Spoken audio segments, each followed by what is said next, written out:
Pada hari ini saya akan mempresentasikan implementasi perhitungan dan pelaporan SPT masa PPN pada salah satu perusahaan manufaktur, yaitu PT Toyotomo Indonesia.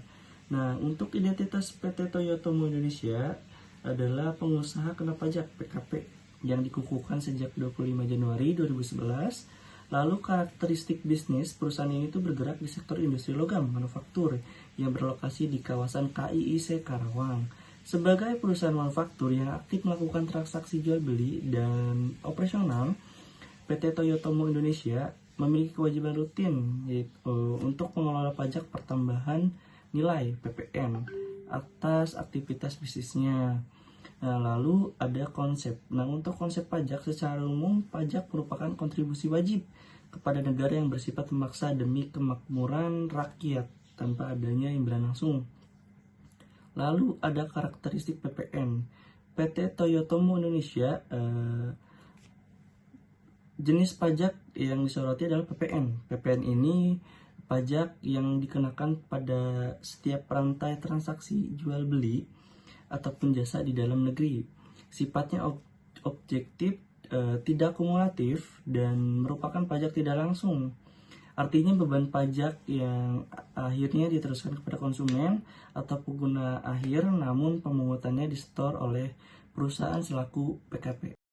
Baik, kita langsung masuk ke tarif PPN. Tarif PPN saat ini diatur Undang-Undang Nomor 7 Tahun 2021 UU HPP, tarifnya yaitu 11% per 1 April 2022, kemudian 12% per 1 Januari 2025. Itu rencana awal. Namun untuk tarif sekarang menggunakan perhitungan DPP atau dasar pengenaan pajak. Nilai lain yaitu dengan perhitungan 11 atau 12 kali harga jual, dan tarif ini sudah berlaku sejak 1 Januari 2025. Pada tarif ini, PPN diperhitungkan 12% jika menggunakan DPP nilai lain. Namun pada dasarnya tarif PPN tetap 11%. Nah, di sini untuk menentukan perhitungan PPN-nya, ada rumus PPN sama dengan 11% dikali DPP atau dasar pengenaan pajak. Nah, berikut untuk mengetahui kurang atau lebih bayar suatu PPN dalam perubahan SPT masanya. Ada KB atau kurang bayar, di mana pajak keluaran akan lebih besar daripada pajak masukan. Kemudian ada lebih bayar jika pajak keluaran itu lebih kecil daripada pajak masukan. Nah, di sini ada pajak keluaran masa Maret 2026 pada PT Toyotomo Indonesia.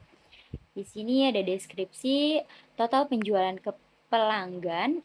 Di sini DPP-nya ada 4 miliar 33.551.210 rupiah. Dikenakan PPN keluaran 11% menjadi 443.639.636 rupiah. Pada slide ini saya akan menjelaskan mengenai pajak masukan masa Maret 2026. Sebelum kita melihat perhitungannya, terlebih dahulu kita perlu memahami pengertian pajak masukan. Pajak masukan adalah pajak pertambahan nilai atau PPN yang dibayar oleh perusahaan ketika membeli barang atau jasa dari pengusaha yang kena pajak. Pajak ini nantinya akan dikreditkan atau dijadikan pengurang terhadap pajak keluaran yang dipungut saat perusahaan melakukan penjualan. Dalam perhitungan PPN terdapat istilah yaitu dasar pengenaan pajak atau DPP.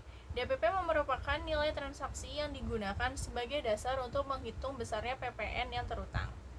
Berdasarkan data transaksi pembelian selama bulan Maret 2026, total DPP yang diperoleh yaitu sebesar 1.577.069.543. Dengan tarif PPN yang berlaku sebesar 11%, maka pajak masukan dihitung dengan mengalihkan DPP dengan tarif PPN. Sehingga diperoleh pajak masukan yaitu sebesar 166.591.919.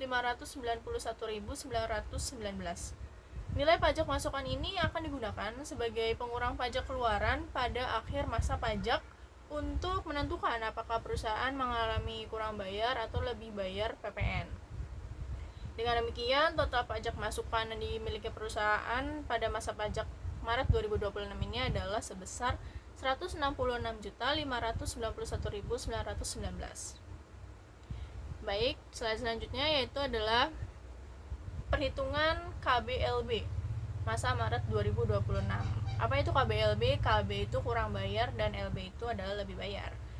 Baik, KB merupakan singkatan dari kurang bayar, yaitu adalah kondisi ketika pajak keluaran lebih besar dibandingkan pajak masukan, sehingga perusahaan masih memiliki kewajiban untuk menyetor selisih pajak tersebut ke negara.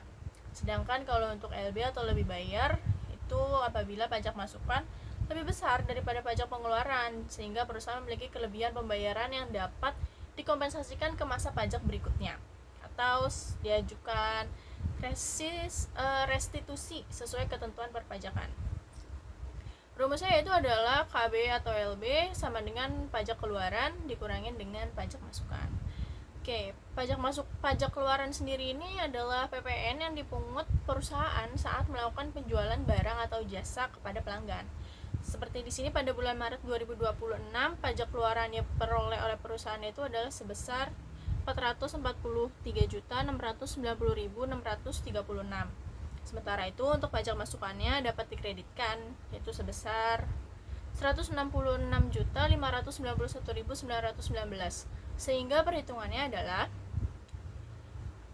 pajak keluaran tadi 443.690.636 dikurangi dengan pajak masukan yaitu 166.591.919. Hasilnya yaitu adalah 277.098.717. Karena pajak keluaran lebih besar dibandingkan pajak masukan, maka perusahaan berada pada posisi kurang bayar, yaitu seperti itu. Dengan demikian, perusahaan masih memiliki kewajiban untuk menyetorkan PPN yaitu sebesar yang di sini 277.098.717 kepada negara untuk masa pajak 2026. Dari perhitungan tersebut dapat kita simpulkan bahwa pengelolaan pajak masukan dan pajak keluaran sangat penting karena akan menentukan besarnya PPN yang harus dibayar oleh perusahaan pada setiap masa pajak. Oke, untuk selanjutnya yaitu ada pelaporan SPT masa PPN dengan Kortex pada PT Toyotomo Indonesia dengan masa Maret tahun 2026. Langkah yang pertama untuk melakukan pelaporan SPT masa PPN ini dimulai dengan login melalui halaman situs https://kortex.pajak.go.id. Kemudian masukkan ID pengguna yaitu menggunakan NIK atau NPWP.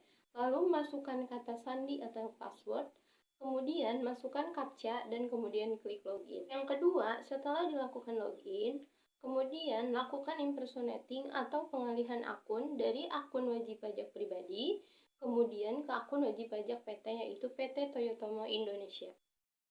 Pada tahapan selanjutnya, sebelum melakukan pembuatan konsep SPT masa PPN, kita harus mengkreditkan faktur pajak masukan terlebih dahulu. Cara mengkreditkan faktur pajak masukan yaitu pilih menu e-faktur, kemudian klik pajak masukan, dan pilih faktur pajak mana saja yang akan dikreditkan atau tidak dikreditkan. Untuk jenis pajak yang tidak dikreditkan ini adalah pajak yang mendapat fasilitas agar tidak dikenai PPN. Untuk langkah selanjutnya yaitu adalah pembuatan draft SPT masa PPN pada PT Toyotomo Indonesia. Langkah yang pertama itu kita klik surat pemberitahuan atau menu SPT, kemudian pilih PPN, kemudian lanjut, dan pilih masa pajak yang akan dibuat SPT yaitu Maret tahun 2026. Lalu pilih jenis SPT. SPT yang pertama kita buat ini adalah SPT-nya adalah SPT normal. Setelah itu, kemudian bentuk konsep SPT. Setelah konsep SPT dibentuk, kemudian kita akan posting SPT, di mana posting SPT ini itu dilakukan untuk dapat mengetahui faktur pajak masukan atau faktur pajak keluaran yang sudah terjadi di PT Toyotomo Indonesia selama masa Maret tahun 2026. Jika pajak masukan dan pajak keluaran sudah sesuai dengan catatan perusahaan, maka Tahapan selanjutnya adalah klik menu bayar dan lapor. Setelah itu, masukkan passphrase atau kata sandi dari direktur yang sudah tercatat yang telah memiliki sertifikat digital elektronik.